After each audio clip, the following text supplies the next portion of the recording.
Państwo, Excellencies, ladies and gentlemen, as director in the Institute of History, Polish Academy of Science, I have the pleasure to declare open the deliberations of the 11th International Seminar on Anti-Semitism presented here in Warsaw, under the slogan quoting Jean-Paul Sartre, "Regarde the law." The title of this seminar is Probing the Limits of Tolerance, Jewish Communities and Other Minorities Facing Anti-Semitism and Xenophobia. I'm confident that Central Europe, and Warsaw in particular, is quite a relevant place to discuss the topic this time.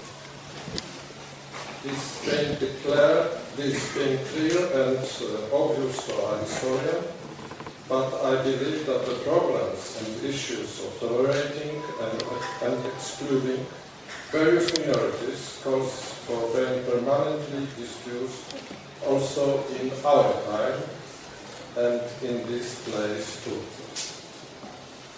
I entertain the hope that this seminar held at the Institute of History, Polish Academy of Science, will contribute to a revival of our research into minority communities and societies, the Jewish included, in the most recent history. By this far, we have been mostly focused on ethnic and religious minorities in earlier periods, that is the Middle Ages and the modern era.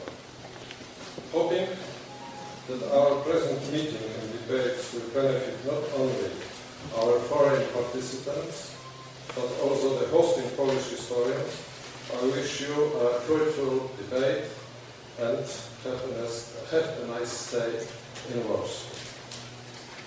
Now, I would like to invite to speech Excellency Deputy Minister of Foreign Affairs of Poland, Gustavo.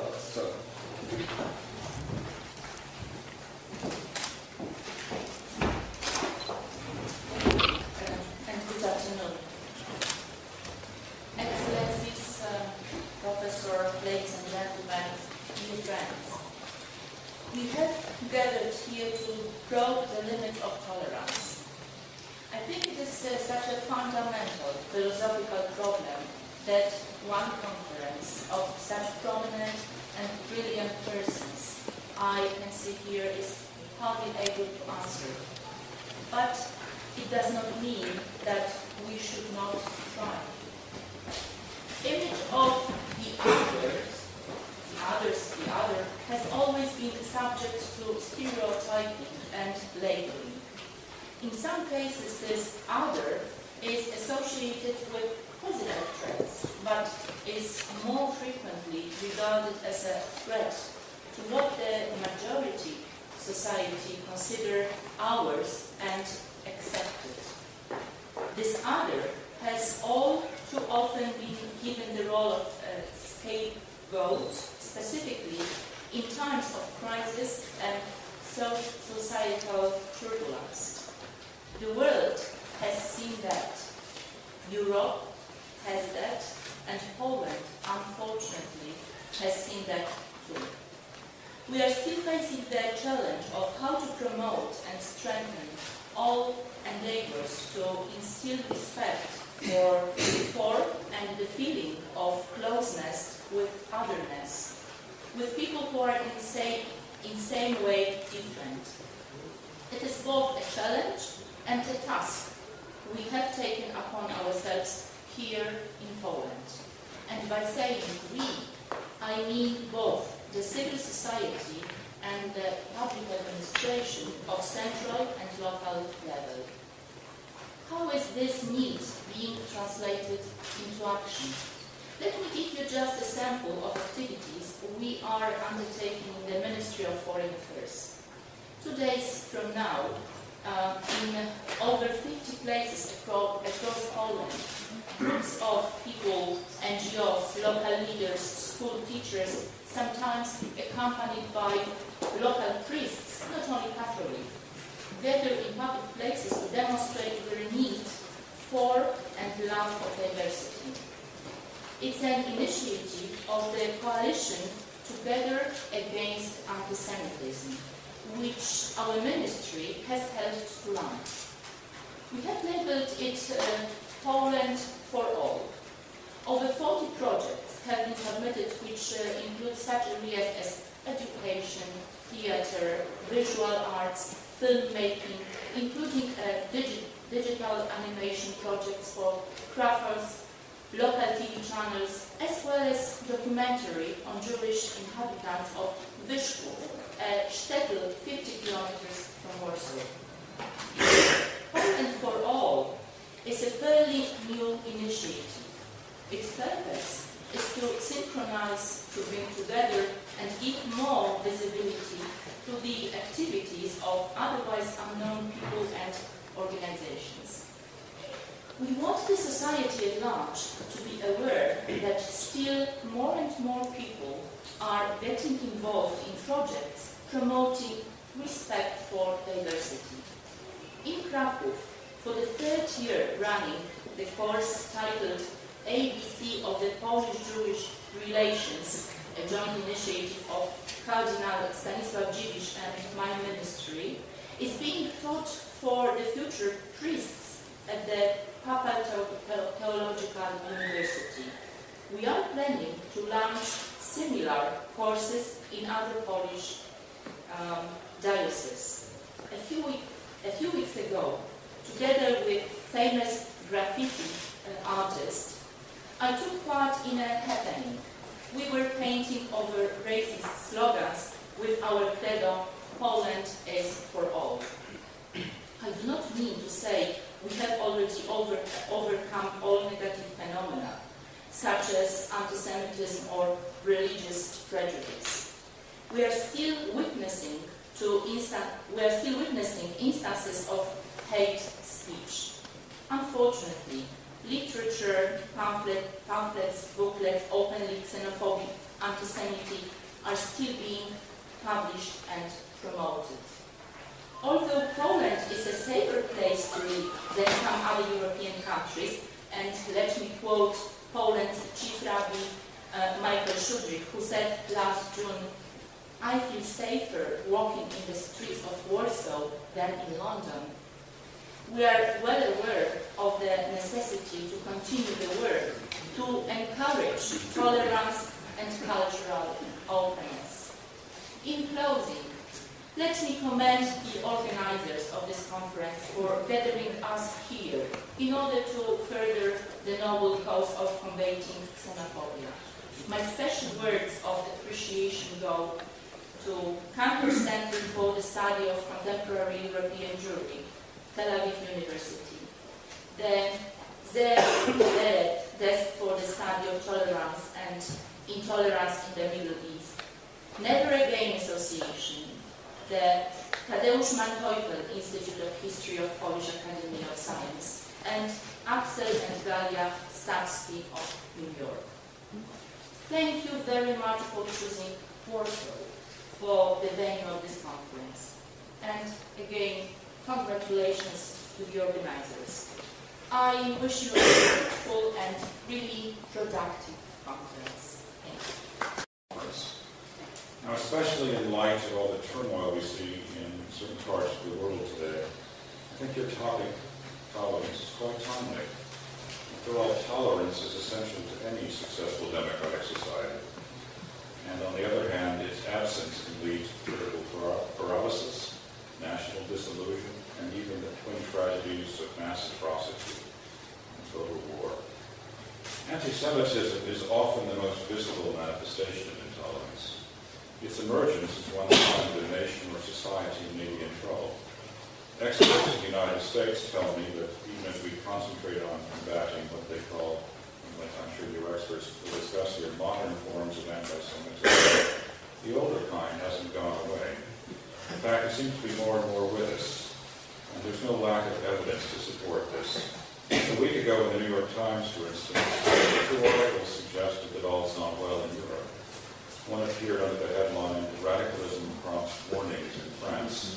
It began this way: Jewish and Muslim leaders warned on Monday of the rising anti-Semitism among young Muslims, 2 days after the police arrested 11 men and fatally shot one in raids in a handful of cities aimed at young radical French Muslims. The article also quoted Monsieur Richard Prastier, who's the head of the umbrella Jewish organization Proof, as saying that anti-Semitic threats have escalated in France this year. On the same day, the New York Times published the obituary of Shlomo Venezia. He was best known for writing memoirs of his time as a Sonderkommando in Auschwitz and Birkenau, which I hasten to say was a Nazi death. For 50 years, the obituary said he had remained, I quote here, haunted and virtually silent about his role in the horror. That changed, the obituary continued, in the early 1990s, when swastikas began to appear on walls. Now, lest anyone think I'm only singling out Europe for criticism, I hasten to add that at roughly the same time as these articles appeared in the New York Times, the United States government was announcing that it had opened an investigation into anti-Semitism at the University of California in Berkeley, one of our nation's premier institutions of higher education. At the same time, too, the president of Emory University in Atlanta apologized for his university's overt discrimination against Jews in the past. And late last week, I learned about the desecration of a Jewish cemetery in the state of North Carolina. As this suggests, none of our countries is immune from this kind of thing. And of course, anti-Semitism is but one part, albeit a sizable one, of the larger scourge called intolerance. My government considers combating intolerance, including anti-Semitism, in all its forms and manifestations, an important part of its foreign policy. To help achieve this goal, the United States Department of State has a special envoy devoted to monitoring and combating anti-Semitism. But it also has officials devoted to international religious freedom, to promoting dialogue with civil society and with youth, and even to engaging with Muslim communities around the world. It's often noted that intolerance seems to increase in times of economic hardship. Whether intolerance is a cause or simply a symptom of such hardship is more difficult to say. I say this because I recently read an article entitled "The Internet Blowhard's Favorite Phrase." That phrase is, correlation does not imply causation. Pointless. People overuse that phrase, so I'm going to be careful to suggest that there's about drawing linkages where they may not exist. Still, it's difficult not to conclude that there's a cause and effect relationship between economic downturns and the upsurge in intolerance. But the desire to ostracize and even persecute certain individuals because of who they are, how they worship, or what they look like is present even at the best of times. At the worst, it threatens to overwhelm those who oppose such things. Intolerance, in other words, is one of those things that prevent us from creating a just society peace with itself. When this fear of hatred of the other, as the Deputy Minister has just pointed out, occurs, or when people try to find a scapegoat for the instability around them, it's never a good thing. As the Holocaust taught us, horrifying things can happen when intolerance and racism take hold in a society. More than half of Europe's Jews perished because an ideology of racial purity and racial superiority came to rule a nation that almost came to rule a continent. So how to combat this becomes a core question. It's one I'm sure you will explore deeply in this conference. As an aside, because your final sessions on hate speech, I think, are particularly pertinent to a larger debate today, if only because it's so often pointed out in Europe and other places in the world that the United States, unlike almost every other country, I guess, does not make such speech illegal, even to the extent of allowing Holocaust deniers and believers in the ideology of the National Socialist German Workers' Party of Adolf Hitler to speak freely and to spread their pernicious propaganda. So we believe there's good reason for this. There's, in other words, good reason to permit everyone to have their say. In our view, freedom of expression is instrumental to allowing people to express political views and to challenge established beliefs. Some of this expression may and often does offend others, but this shouldn't give one person a veto over the right of another to express his or her beliefs. We say this not because we are insensitive to the feelings of the listener, but because we know from experience that the price of restricting expression is too high. We believe that offensive ideas will fall of their own weight when countered by other arguments in an open marketplace of ideas. We also believe that freedom of expression and freedom of religion are mutually reinforcing. Where they're allowed to flourish, there's religious harmony, economic prosperity, and societal innovation and progress. Where these freedoms are restricted, there's violence, poverty, and stagnation. It produces a feeling of frustration and even humiliation. A recent survey has shown that social hostility involving religion were lower in countries in which governments do not harass or intimidate religious groups, and in which law and policy protect religious freedom. In that vein, I should salute the initiatives that the Deputy Foreign Minister has just announced. I think they speak directly to that point. Now, the results of this survey track with our own experience as a nation. The U.S. once had blasphemy laws inherited from our colonial past, just as we once had laws that prohibited criticism of high officials, which I'm not a high official, but any criticism of officials is bad, and even of the institution of slavery. These laws didn't, however, bring harmony or prosperity to our society. In fact, they did precisely the opposite until we ceased to apply them. Such freedoms, in other words, help build trust within a nation and among peoples. The Secretary Hillary Clinton explained not long ago, here I quote, "We had a wonderful phrase that came to us from the French observer Alexis de Tocqueville, who talked about the habits of the heart. Because we understand that building trust is the glue that holds democratic societies together. Trust is often in very short supply. Working with others toward a common purpose, contributing to the life of your community, that's how we practice those habits through civil society. This kind of habit of the heart is all too necessary in all too many places today.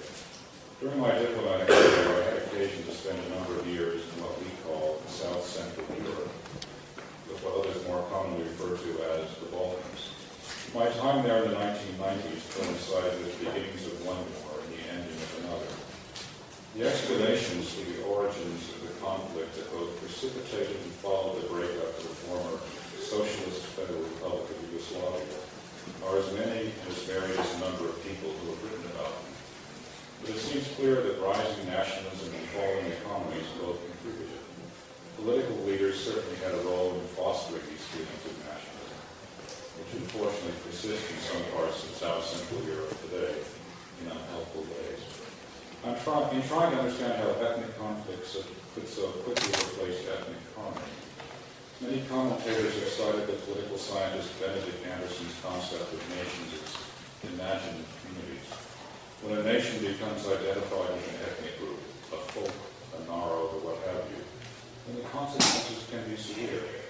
The imagined community then strives to repel the outsider, the other, who becomes the enemy. Tolerance and respect fall victim to hatred and fear. All too often the consequences are terrible and even deadly. This is why the work that you are doing here in seeking to find the causes of and solutions to intolerance is vitally important.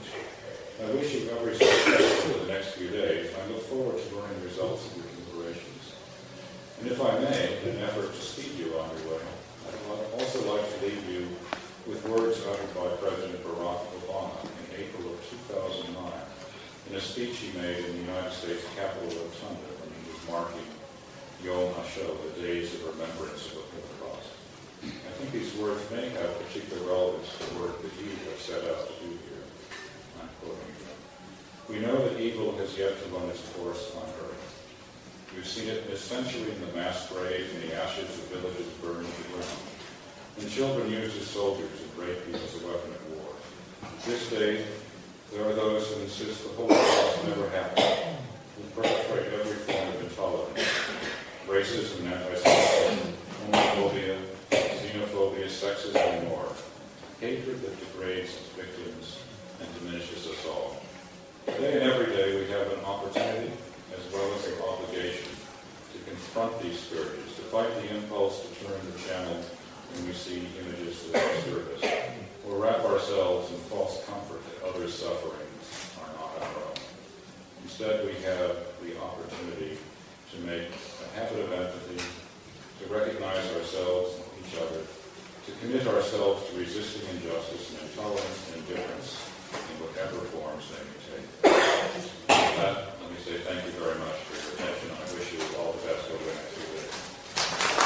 Gentlemen, Excellencies, friends, I have the pleasure to welcome you on behalf of the Never Again Association, the Polish organization which monitors and conducts research on racism, anti-Semitism, xenophobia, extremism, and educates and raises awareness of those issues in Polish society and also in the broader region of Central and Eastern Europe. It has existed since the mid-1990s. We have cooperated with Tel Aviv University and its global network led by Professor Dina Forat for more than a decade now. And we are happy and proud to be part of this important seminar. We know all too well these are not easy subjects. This kind of work can be difficult and sometimes frustrating. At the same time, let me tell you, in the recent years, we have seen some very positive changes in this country in terms of openness, tolerance, respect for diversity.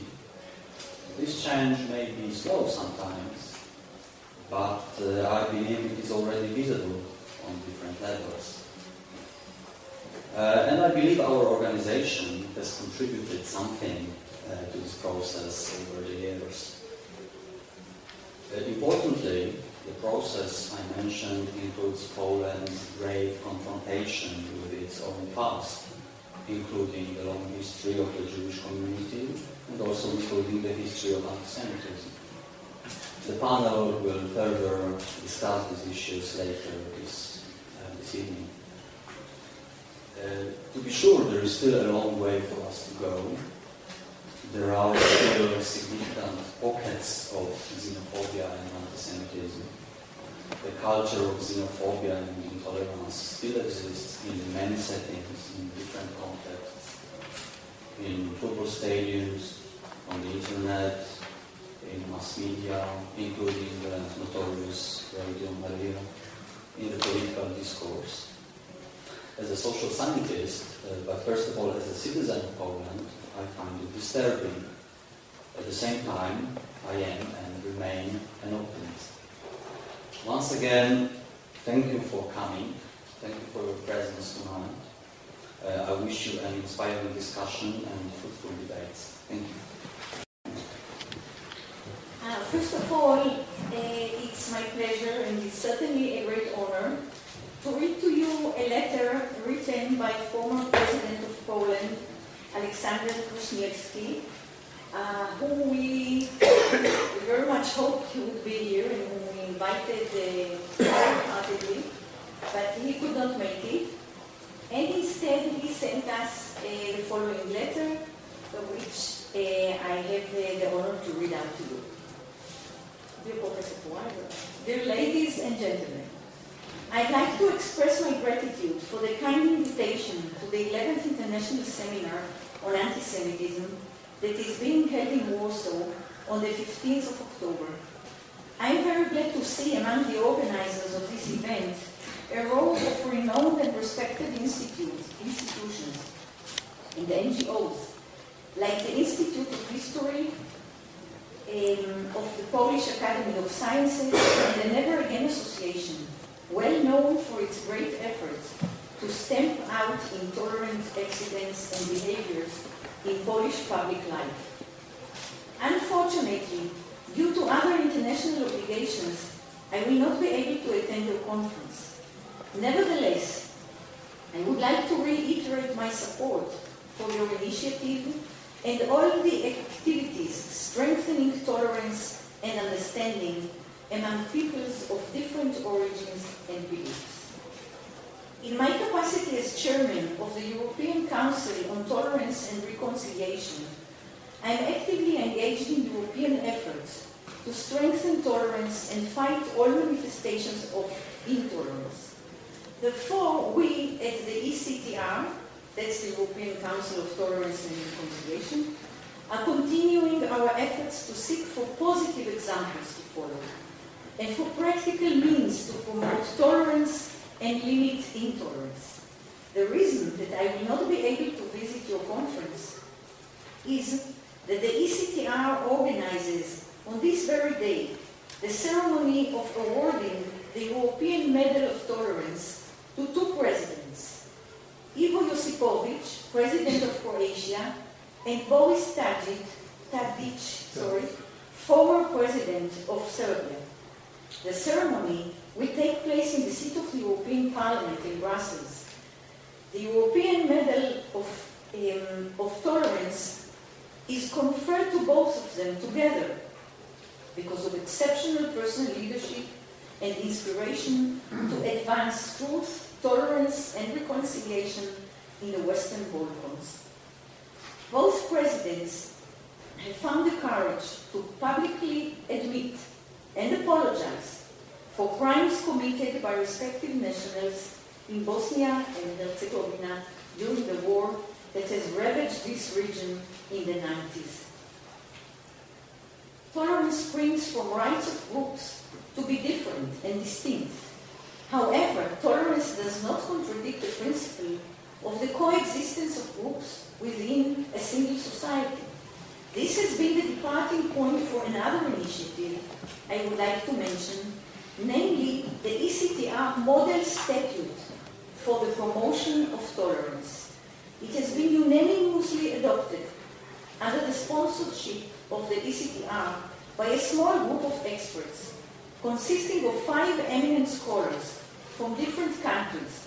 I'm very happy to say that Professor Dinstein from Tel Aviv University headed this group of scholars. It is designed for adoption by the respective national legislatures of European states. Its purpose is to fill a vacuum. Although all European states are committed to the principle of tolerance, nowhere in this principle is this principle defined in binding legal terms. A compromise has to be worked out, and the principal challenge in preparing the model statute was to go beyond rhetoric and generalities, spelling out concrete and enforceable obligations that ensure tolerance and stamp out intolerance. I mention this initiative because, as I recognize by your agenda, the conference and the topics you will be raising are an excellent proof for our diagnosis of the current state of tolerance in Europe. I'm very glad that Warsaw has become a center of thought how to improve tolerance on our continent, with particular attention focused on anti-Semitism. I will be looking forward with great interest to familiarizing myself with the conclusions of your debates. Yours sincerely, Alexander Kwasniewski, Chairman of the ECTR, President of Poland between 1995 and 2005.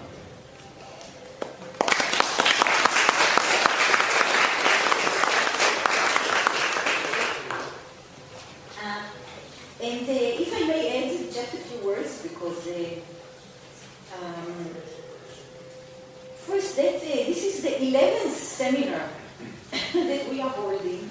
11th. We have been holding this every other year, which means that we started some 20 years ago, and which means that there's still a lot of work to do, because we are going on. And here, for those who, not everyone, of course, is familiar with everyone else, but most of the participants are a group that has been crystallized together during these 20 years. They come from all over the world, from Australia to Canada, to Brazil, all over Europe, Mexico. It's quite a group that is used to work together and does the work together. And it's really every time again, every seminar again, it's an excitement to see the door opening and Australia coming, Canada coming, Brazil coming. Especially this time, it's a great excitement to be here. It is beautiful hall, and it is beautiful building overlooking this the square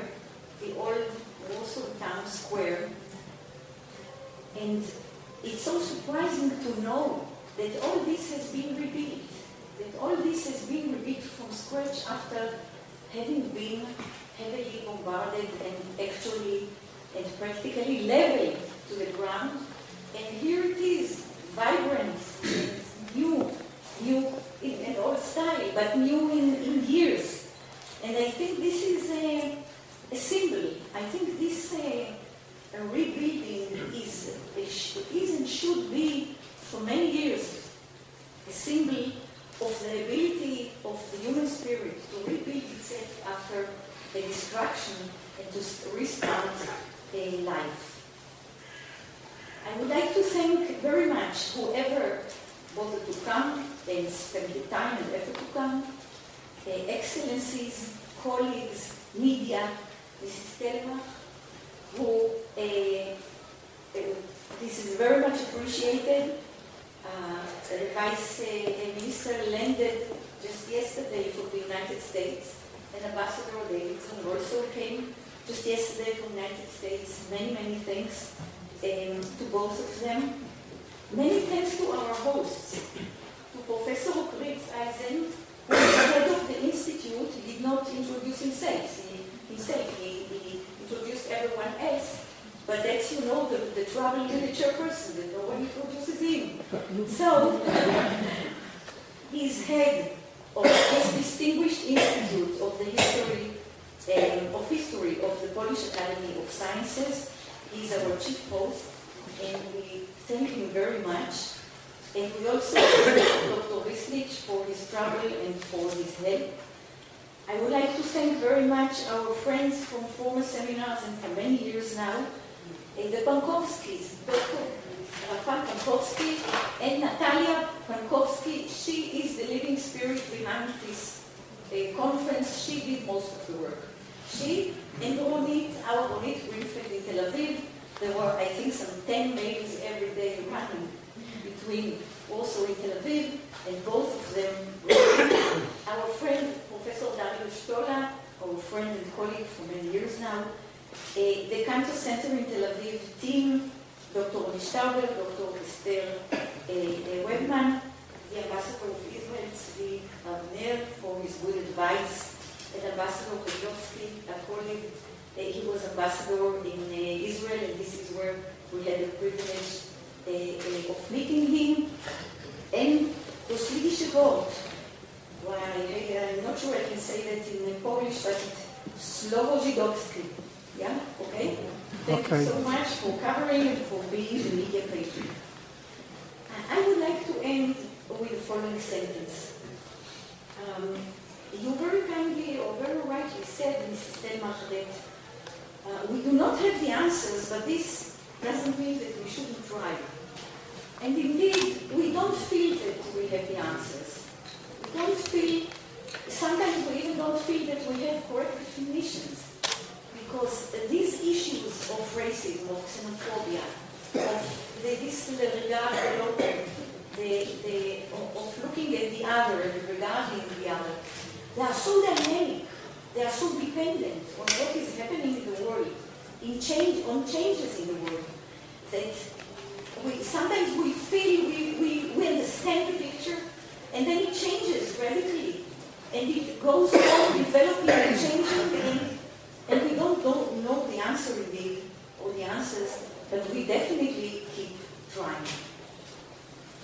I would like to end by quoting Professor Bauer, Yehuda Bauer, a world-renowned authority on the Holocaust, a very well-known personality in Israel.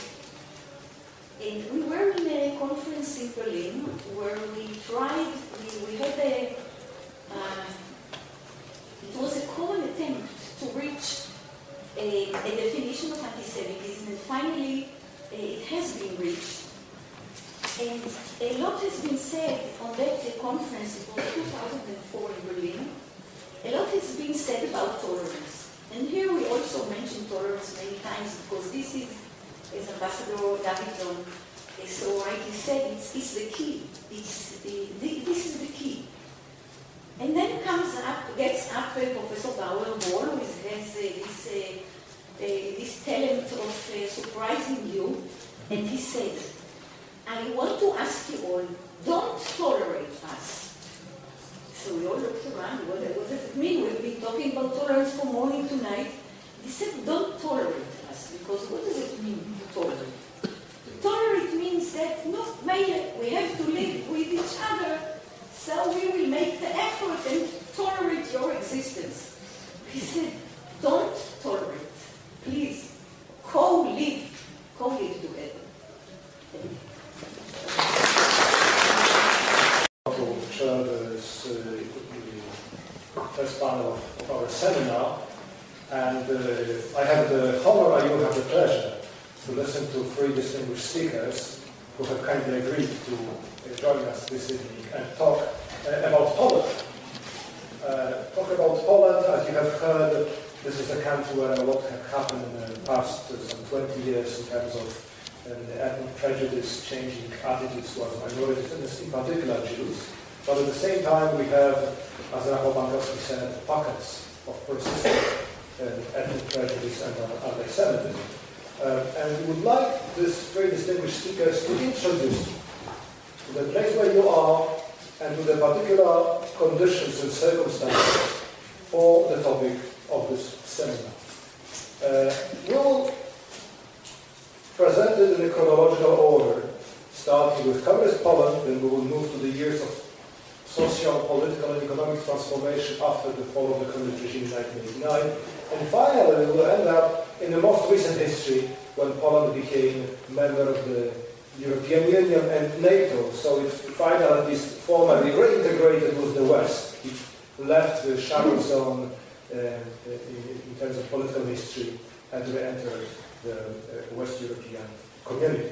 So in this chronological order, let me introduce our first speaker will be Professor Paweł Śpiewak, historian of ideas and sociologist, professor at Warsaw University, head of the Institute of the History of Social Thought, co-editor of the Quarterly Political Review, and member of the Polish Writer Association and Pen Club, as well as in 2005-2007, a deputy to the Polish Parliament. Since 2011, he has been the director of the Jewish Historical Institute. Professor Śpiewak has widely published on a really impressive collection of topics, beginning with the sociology of social change after the 1989, the transformation of the Polish society, the history of political ideas, up to the biblical commentaries. And he is also he provides political commentary in the Polish weeklies and the newspapers. Our second speaker will be Professor Aleksander Smolar, the president of the board of Stefan Batory Foundation in Warsaw, as well as the co-founder and a member of the board of the European Council on Foreign Relations, and the vice chair of the advisory board of the Institute for the Wissenschaften Formation in Vienna. Professor Smolar studied economics and sociology at the Warsaw University, but then he happened to be a political exilee, and he completed his studies in international relations at the Johns Hopkins University. After 18 years of living abroad, when he became a research fellow at the Centre National de Recherche Scientifique in France, he returned to Poland to become a political advisor to the Prime Minister Tadeusz Mazowiecki in the 1990s, and a foreign policy advisor to Prime Minister Hanna Suchocka. He published, among others, Les Grands Secousses, l'Europe de l'Est, 1999-1990, Globalization, Power and Democracy, and Entre Kant et Kosovo, Études offertes à Pierre Osner. For the topic of our meeting, I would like to mention his publication Tabu i Niewinność, Taboo and Innocence, one of the texts which most impressed me in my own studies in Polish-Jewish relations many years ago. Our final speaker today will be Ambassador Maciej Kozłowski. He graduated from Jagiellonian University, however his postgraduate studies were interrupted by his trial and a 5-year sentence for smuggling uncensored books across the Polish-Czechoslovak border. So he also has a quite diverse curriculum vitae, as you see. Later on, when he left the jail, he was a journalist, writer, translator of English, author of numerous articles and books, member of the editorial staff of Tygodnik Powszechny, the only independent intellectual weekly in communist Poland, as well as Fulbright scholar and guest lecturer at many universities abroad and after 1999 as well as in Poland. In the 1990s, he joined Polish Foreign Service, first the Polish Embassy in Washington, then as the director of the American Department at the Ministry of Foreign Affairs, and eventually as the Deputy Foreign Minister. In 1999-2003, he was Polish ambassador to Israel. Currently, he is ambassador at large for the Polish-Jewish relations and the deputy director of the Middle East Department at the Ministry of Foreign Affairs. So now let me give floor to Professor Śpiewak. Each of our speakers will speak for about 15-20 minutes. 20 minutes. Then we will have some time to ask questions or provide comments, and then the speakers will have the second round of the panel expects to be something impossible. Means that I have to say about Polish-Jewish relationship, especially about the anti-Semitism, 20 minutes about the half century of the history of Poland. It's simply really impossible to say something really, how to say, deep and interesting, but I will concentrate myself only on 3 periods of this after-war history. It is the time just after the war, the Second World War. Second element, it will be the October 56, it means the Polish fall, and okay. And the third element, it will be the outburst of the anti-Semitism in 67 and 68. I'm afraid it could take a little bit more than 20 minutes, perhaps 22 minutes, okay? The report by the Jewish Citizens Aid Department issued on April 4th, 1945 read as follows. There has been rumors circulating around Helm, this is a city on the east of Poland, that the local Jews killed a Christian boy and drew off his blood in order to make a massacre. As a result of the request by anti-Semitic activists, the police arrested few Jewish citizens of Helm. In June of the same year, the news about the disappearance of a little girl spread in Rzeszów, in South Poland. The Jews were accused of kidnapping her. On the morning of June 12, all the Jewish citizens of Rzeszów were taken to the local police station. They were beaten up and degraded by the policemen who escorted them. The mob started to loot Jewish living quarters. In July 1945, a similar rumor spread across Krakow. More than 2,000 people gathered in front of the Warsaw Seminar and started the pogrom. Most likely, 5 people were killed and several dozen injured. Some of the attackers believed that the Jews committed a ritual murder. Others claimed they did it in order to strengthen themselves. The young blood was supposed to help the Jews, weakened by their ordeal in Nazi camps. Analysis of the document strongly suggests that the main reason for the events mentioned above was neither the political prejudices, it means Judeo-Bolshevism, nor the economic motivation, potential profits from obtaining Jewish property, but the medieval stereotypical image of the murderous Jew ingrained in the social consciousness. The disease spread quickly. The attempts at anti-Jewish riots caused by blood libels took place in Zakopane, Tarnów, and Nowy Targ. Tensions mounted in Lodz, Lublin, Częstochowa, and Kielce. The worst and most cruel pogrom happened in Kielce in July 1946. At least 500 people took part in the riots. 42 Jewish citizens were killed. The myth of ritual killing of Christian children haunted Poland till 1948. The words about abominable Hebrew tribe were not only repeated among common people, but also strengthened by Catholic bishops and priests. After the war, Jews lived in fear. It's almost impossible to fall asleep in one's own house, and on the streets one is afraid at each step, wrote a Holocaust survivor from Rome. In the first post-war years, at least 1,100 Jews were murdered in Poland. According to some estimates, the number reached 2,000, the 2,000 dead. They were killed during the pogroms, executed by the so-called accursed soldiers, dragged out of moving trains. They were killed when they came back to reclaim the property. In some districts, they had letter Żyd, from Żyd, Jew, stamped into their identity cards, exactly like during the occupation. Majority of the Jews who survived the war, in Poland or in Russia, emigrated just after the war, after the pogrom in Kielce. Between 46 and 50, left Poland around 150,000 Jews. In 56, emigrated around 70,000 Jews, and after 68, emigrated 40,000 Jews.